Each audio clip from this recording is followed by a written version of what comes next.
lowest in history. If I would have said any of the things that I just told you during the campaign, the press would have said, what is he talking about? And yet, honestly, what we're doing is far greater than what I would say on the campaign trail. Could have won by even more if I would have used these numbers. But we're fixing the broken trade deals, of which they're so horrible. It's so, I can't watch them.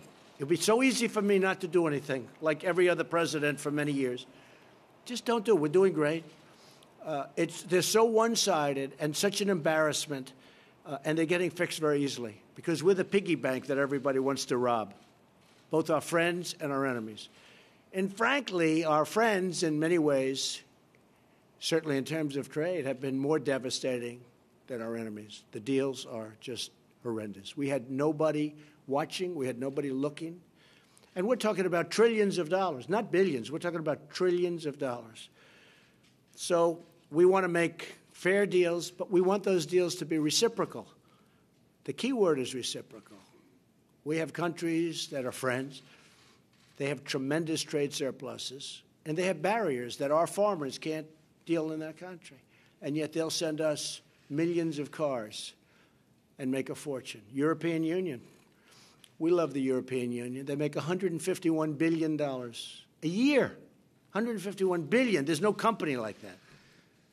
This is just the European Union. And then we have more. And we're working with China now, and I think hopefully that'll get straightened out. But that was anywhere from 375, depending on the way you want to count it, 375 to $500 billion a year loss. It's time for us to get smart. So as you continue to develop your talents and to make your mark upon the world, remember that nothing worth doing is ever easy. You'll have bad moments. I used to give speeches on success. I don't give them anymore. That's what they like the best. You got to love what you're doing. And if you don't, just do something else. Find what you, especially at your age, you have to love what you're doing. You'll never be successful unless you get lucky, which could happen. But if you don't love what you're doing, find something else. If you don't love NASA, if you don't love space, do something else. And for the people that do, get over there and be with the space cadets, right? But you got to love it. If you don't love it, you're just not gonna, it's not going to happen. You have to follow your passion. You have to do what you want to do. You have to listen to people. You have to go around and say, what's a good industry? Because I know people that love things, but they're behind the eight ball because they're going into something that's not a good industry. So if you can find something else, because there are industries that are so great, and there are places that are heading in the wrong direction, and things. You want to try and be in that upslope if you can find your passion there. If you can't, still stick what you have to stick with. And speak your mind. Ask questions. You're at such an important part of your life because you are making the decision for the rest of your life right now. This is your big time. You're most wanted. Everybody wants you. You're young, you're smart, you're brilliant. And this is the time that's going to really guide the rest of your life. So it's a very important time for you. So just love it. Love it. But try and go into something where you can have a wonderful life, where it just is worthwhile. Because there are some things that it's tough. Keep standing up always for your values. Keep working with your classmates and your friends. Keep loving your country. And one of the most important things, never, ever quit.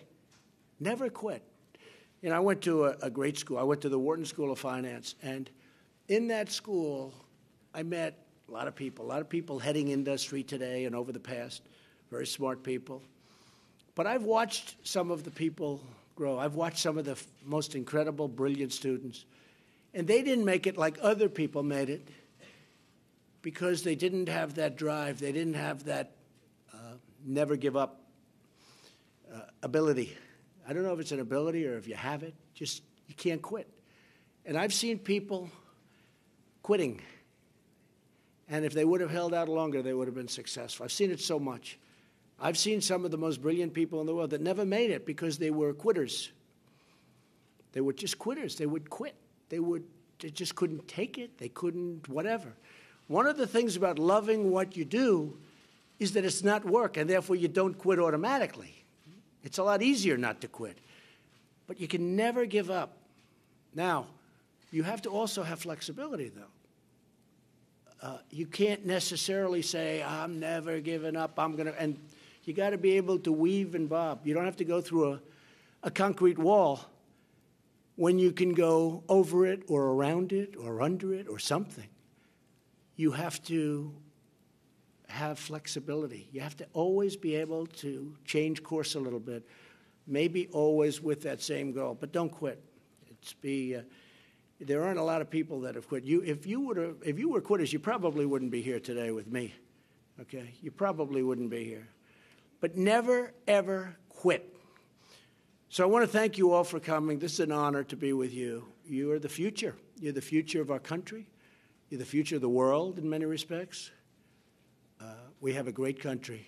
We have tremendous potential. We have potential, frankly, that has been untapped. And we're finding out what that potential is and finding it out in ways and means and numbers that nobody ever thought existed. I want to just say, God bless you and your families, and God bless our great country, and have a tremendous life. You are off to the best start. Thank you very much. Thank you. Thank you. Thank you. Thank you, Charlie. Thank you, Charlie. Thank you all. Go get them.